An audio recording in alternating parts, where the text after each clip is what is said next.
Hello and welcome to the Sewing Studio. It's September already, so I thought I would make a start on thinking about some seasonal table runners for autumn. So I've made this one, and I've made this with some squares from a layer cake.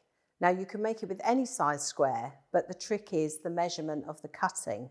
So I will show you how to make this.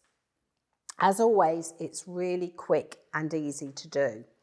So you start out with 4 squares, and in this case they are 4 10-inch squares. And as you can see, I've joined them together in a block of 4, and this block is called the Magic 4 patch. Why is it magic? I'll show you. So the first thing you have to do is join your 4 together, and then with a 10-inch square you're going to cut off 2.5 inches from the center point. If you were using an 8-inch square, you'd cut off 2 inches. If you were using a 6-inch square, you'd cut off 1.5 inches. So basically, whatever your square is, quarter that, and that's your cut. So I'm going to show you what to do. So I'm just going to make sure that I've got this on 2.5. So the 2.5 line is going up my centre seam, and I'm going to make my first cut.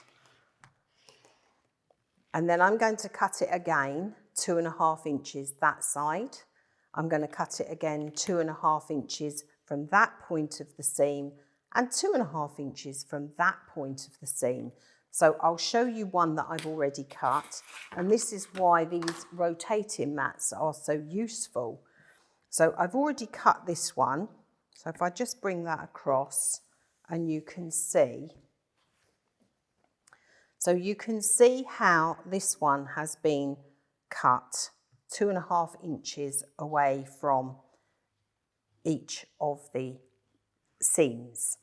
So to make this block, because this is what we're aiming to make, one of these, all you do is you move your piece. If you work in a clockwise direction, so move 12 o'clock to 3 o'clock, move 3 o'clock to 6 o'clock, 6 o'clock to 9 o'clock, and 9 o'clock to 12 o'clock.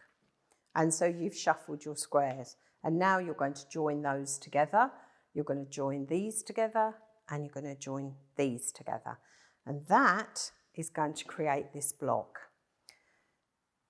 And that is the main block for the table runner. If you want to know whether you've got it right or not, if you look, you've got a large square repeated the same in a small, a large repeated again in a small, and so on. So that way you know you've done it right. So all you do is you just join all these squares up to make it as long as you want it to be. You could even use the squares to make placemats. So I've put binding underneath, and I've actually done a scrappy back. So the back of this, I think, is as interesting as the front. So these were all the autumn pieces I had in my stash. And I've quilted it using wiggly lines. I had my machine set on a straight stitch, but I went up a stitch length, and with my walking foot I just put it through the machine like that and took a line for a walk, because I found that that quilting worked well on the back and on the front. And then the binding was just some dark coloured binding that I had. So I'm just going to show you a few of the autumn layer cakes that we've got in the shop, just to give you an idea.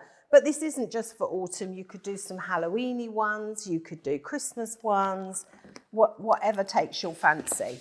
So these are just some of the ones that I've chosen because I thought they were nice autumnal colours.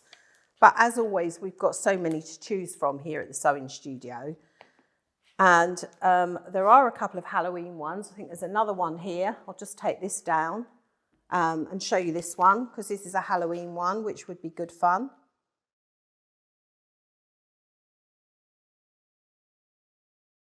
So, as always, have fun, enjoy your sewing, and I'll see you next time here in the Sewing Studio.